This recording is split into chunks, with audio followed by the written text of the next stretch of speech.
The day we got the keys to our house, it was raining. Not the dramatic, cinematic kind of rain.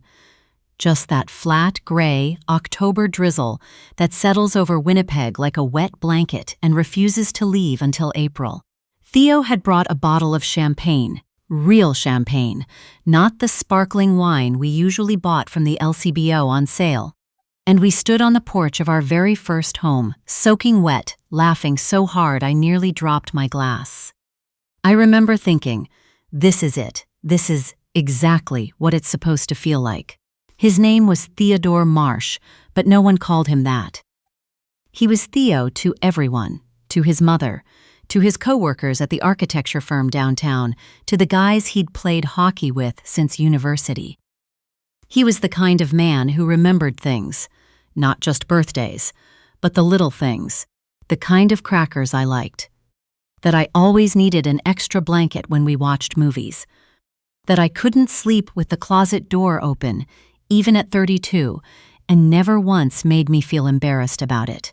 We met at a mutual friend's dinner party in the River Heights neighborhood. The kind of dinner party where you know going in that you'll probably leave before 10 because everyone has work in the morning. I'd been ready to do exactly that. I remember standing near the kitchen island, calculating how long I needed to stay before I could politely leave, when this tall, slightly disheveled man started arguing passionately with the host about whether a particular building downtown had been needlessly demolished in the 90s. I had no idea about the building. I don't think I cared. But I stood there listening for 45 minutes. We were together for 2 years before he proposed. He did it on a Sunday morning in our pajamas in the kitchen of the apartment we shared on Corydon Avenue. No restaurant, no elaborate setup. He just slid a ring across the breakfast table while I was still half asleep and said, "I'd really like it if you married me." I said yes before I'd even fully registered what was happening. Later, I told people he proposed. I didn't mention I'd been holding a coffee mug in one hand and a piece of toast in the other. We bought the house 8 months after that. A 1950s bungalow in St. Vital, 2 blocks from the river. It needed work. The kitchen was original. The basement had that particular mustiness that old Winnipeg basements get. But it was ours. We closed on a Friday in October, and that night we slept on an air mattress in the empty living room with takeout pho from a place on St. Mary's and talked until 2 in the morning about what we were going to do with every single room. The wedding was set for the following June. Everything about the year leading up to it felt like forward momentum. We were renovating the kitchen in stages, slowly, because money wasn't unlimited, and I was finishing up my certification as a licensed occupational therapist while still working part-time at the clinic on Pembina Highway. Theo had just been promoted to project lead at the firm. We were busy, genuinely busy, but the good kind of busy. The kind where you fall into bed exhausted, but not miserable. There were no cracks. Or if there were, I couldn't see them. I've thought about this a lot since. Whether I missed something, whether there was a moment I should have paid attention to, some shift in him I brushed past because I didn't want to look directly at it. I've gone back through the memories so many times they've started to feel worn, like a fabric you've handled too much. And I still don't find it. I think that's the part that haunts me more than anything else. Not that I was wrong about everything, but that I wasn't wrong about most of it. He was a good man in most of the ways that matter. And he was also hiding something enormous, and those two things existed in the same person at the same time, and I had no idea. The message came on a Thursday afternoon in February. I was between clients at work, sitting in the small staff room with a cup of tea that had gone cold, doing absolutely nothing for about 6 minutes because I needed those 6 minutes. My phone buzzed on the table. I assumed it was Theo. We texted back and forth throughout the day, small things, nothing important. What do you want for dinner? There's no more dish soap. Did you move my gray hoodie? But it wasn't Theo. The number wasn't saved in my contacts. The message was short. 11 words. I think you should know who you're marrying. Call me. I stared at it for a long time. My first instinct was that it was spam, some weird phishing thing, the kind of random garbage that makes it through the filters occasionally. I almost deleted it.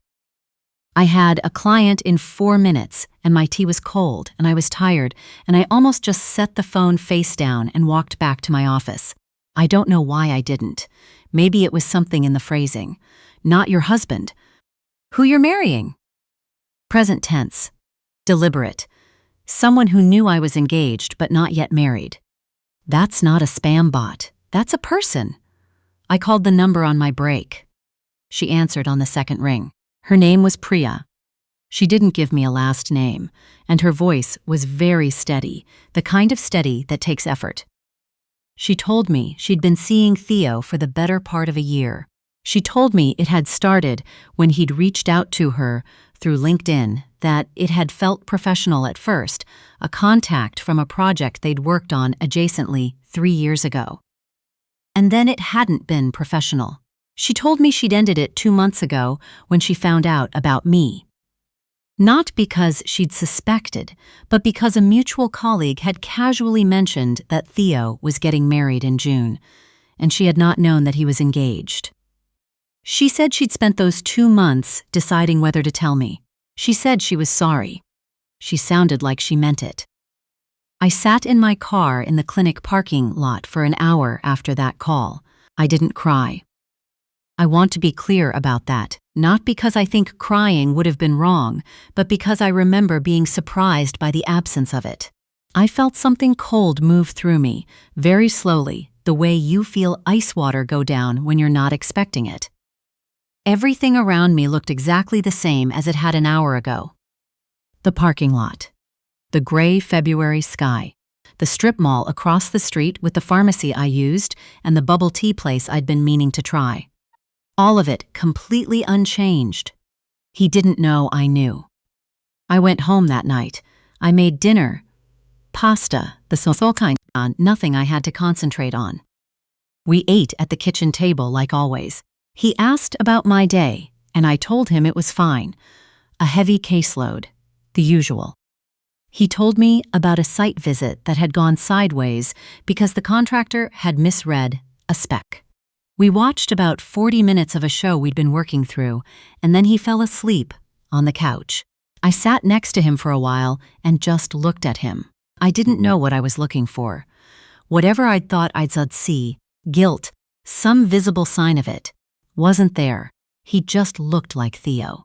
The same person who'd made me coffee every morning for 2 years, who'd driven me to my grandmother's funeral in Portage la Prairie in January without once making me feel like it was an inconvenience, who'd argued about demolished buildings at a dinner party until I fell a little bit in love with him. I thought, I need to be sure. Not because I doubted Priya. Something in the way she'd spoken had been too specific, too unperformed for me to think she'd invented it. But I needed to understand the full shape of it before I decided what to do with it. I needed to know what I was actually dealing with. I want to say I acted immediately. I didn't. I spent 4 days in a kind of suspended state, going through the motions so completely that I'm still not entirely sure how I functioned. I slept beside him. I had meals with him. I answered when he spoke to me. I don't know where that capacity came from. I'd never thought of myself as someone who could compartmentalize like that. Turns out you don't know what you're capable of until you need to be capable of it. On the 5th day, I called our bank. We had a joint account. We'd opened it a year earlier to manage the house expenses, renovations, insurance, the mortgage. It made sense at the time. I had signing authority. I asked for a statement going back 18 months, which they could send electronically. The woman on the phone was perfectly pleasant and completely professional, and when the document came through that evening, I sat with it at the kitchen table while Theo was at hockey practice, and I went through every line. I was looking for hotels. restaurant charges I didn't recognize, gifts I hadn't received. What I found was different and in some ways worse. There were transfers. Regular, mid-sized transfers going out every 3 to 4 weeks to an account I didn't recognize. Not massive amounts, between $400 and $700 each time, but consistent. Going back 14 months, I did the math at the table on the back of an envelope because somehow doing it on paper felt more real and also more controllable. It came to just under $9,000 from our joint account, from money that included my salary, my contributions, money I had put in for the mortgage and the kitchen renovation and the future I thought we were building.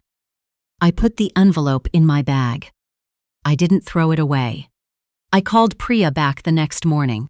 She hadn't expected to hear from me again, I think. There was a brief pause before she answered, the kind that means someone is deciding how to hold themselves. I told her what I'd found.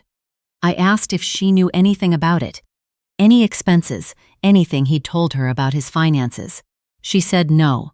She said that in the time they were together, he'd always paid for things in cash when they were out, which she'd found slightly unusual but hadn't questioned. She said he'd once mentioned something about getting on top of some old stuff, but she'd assumed it was student loans or something similar and hadn't pushed. Old stuff, $9,000. 14 months. I hired a woman named Sable Oduya. She was a certified financial investigator who worked out of an office on Portage Avenue, and I found her through a recommendation from a colleague whose own divorce had been complicated. I told Sable everything. She listened without reacting much, which I appreciated. She said she needed 2 weeks and she'd have a preliminary picture. In those 2 weeks, I kept living my life. I attended our first premarital counseling session. Something Theo had actually suggested, which I'd found touching at the time, and sat across from a very kind therapist in a warm office on Academy Road and talked about communication and shared values and long-term goals. I answered every question honestly, except for the one that mattered. I kept registering at the Bay. I kept having conversations with my mother about the table arrangements. Sable called me on a Tuesday. I took the call in my car again. I had started to associate my car with information I wasn't ready to process. It had become a kind of containment unit. She'd found 3 things. The first, the account receiving the transfers belonged to a numbered company registered in Manitoba. The company had been incorporated 4 years earlier, a year before Theo and I had met and listed a single director. His name wasn't Theo, but the address on file was a condo in the Exchange District that, Sable had confirmed through other means, was being rented under a name that matched someone in Theo's extended social network. A cousin, I would later learn. Not a close one. The kind you see at weddings. The second, Theo had a line of credit I didn't know about. Not through our shared bank, a different institution.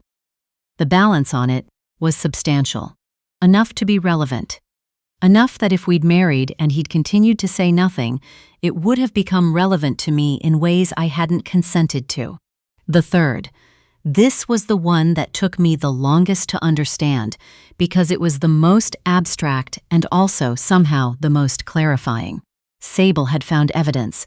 She was careful about how she described it, careful about what constituted evidence versus indication.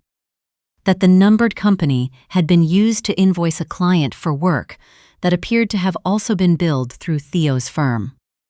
Not a dramatic amount, but it was a pattern, and a pattern that, if someone chose to look at it the right way, would require a conversation that Theo would not want to have with his employer. I sat with all of this for 3 days. Then I called a lawyer. Her name was Constance Wu.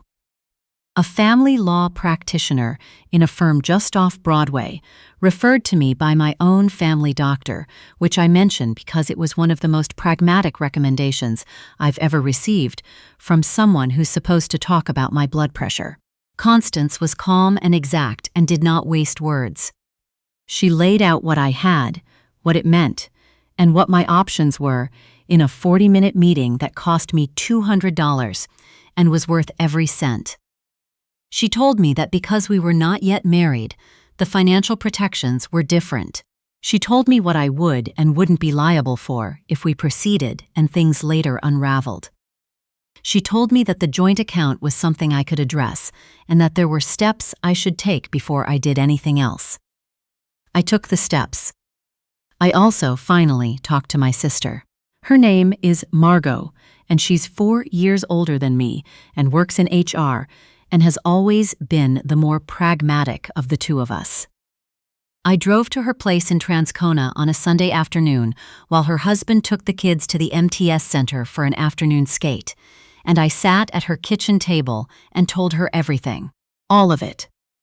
From the first message to Sable's report to the conversation with Constance, it took almost 2 hours. When I finished, Margot was quiet for a long moment. Then she said, "So, what are you going to do?" Not what should you do. Not here's what I think. She gave it back to me, which was the right thing to do and also harder than I expected. "I'm going to talk to him," I said, "and I'm going to do it somewhere public." I chose a restaurant on Osborne Street that we'd been to a few times. Neutral territory, familiar enough that it wouldn't feel pointed, but public enough that neither of us would raise our voices. I made a reservation for a Thursday evening and told Theo I wanted to have a nice dinner before things got too hectic with the wedding planning. He was happy about it, genuinely happy, the easy, uncomplicated happiness of a person with no idea what's coming. He made a comment about how we should order the lamb. We ordered wine first. We looked at the menu. We made small talk about things I can no longer remember.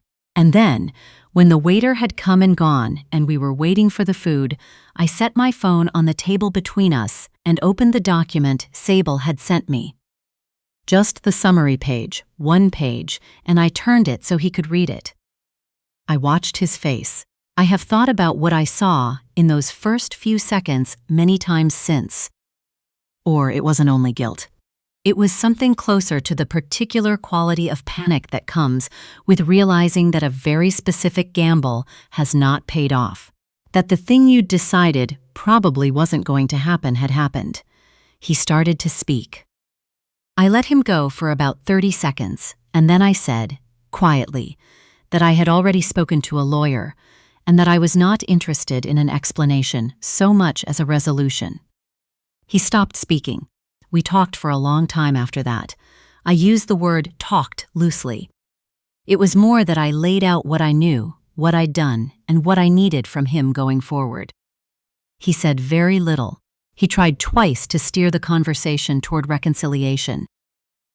Toward the idea that we could get through this, that it didn't have to mean the end, that he could explain. I didn't engage with either attempt. Not out of cruelty, but because I had spent weeks preparing for this conversation, and I knew exactly what I was there to accomplish. I told him the joint account had already been dealt with. I told him the wedding, as planned, wasn't going to happen. I told him I needed him out of the house within 30 days, which gave us both time to arrange things without either of us being placed in an emergency. I told him I wished him well, and I meant it in the way that you can mean something and also have it be completely hollow at the same time. He moved out in 3 weeks, not 30 days. The house is mine. That part was simpler than I expected, legally. We'd both contributed to the down payment, but Constance had helped me understand the paperwork, and the resolution was something we arrived at without going to court, which I was grateful for. He didn't fight me on it, in the end. I think he understood that fighting me on it would have required him to have a conversation he was more afraid of than losing the house. I kept the Sunday morning routines. Coffee, the same brand we'd always bought. Toast. A few minutes of not doing anything particularly productive before the day started. That part didn't change. What changed was smaller and harder to describe. The way I understood what I'd missed, and the way I made a decision not to be hard on myself about it. He had built a very convincing version of a person, and I had believed in that version because most of it was real. That's not foolishness. That's just the risk you take when you let someone matter to you. I got better at reading the contracts, not just the literal ones, though Constance taught me things about joint property law in Manitoba that I genuinely believe should be part of public school curriculum. But the other kind, the ones you agree to without knowing all the terms, I got better at asking what the terms actually were, at not assuming that because something looks like what it's supposed to look like, it is what it's supposed to be. The kitchen renovation is done now. I finished it myself with some help from Margot's husband, who knows what he's doing with a tile saw. It looks nothing like what Theo and I had originally planned, which I've come to think of as a good thing. It's entirely mine. The choices in it are entirely mine. Sometimes I stand in it in the morning with my coffee, and I think about that first night on the air mattress, the rain, the champagne, the sense of something beginning.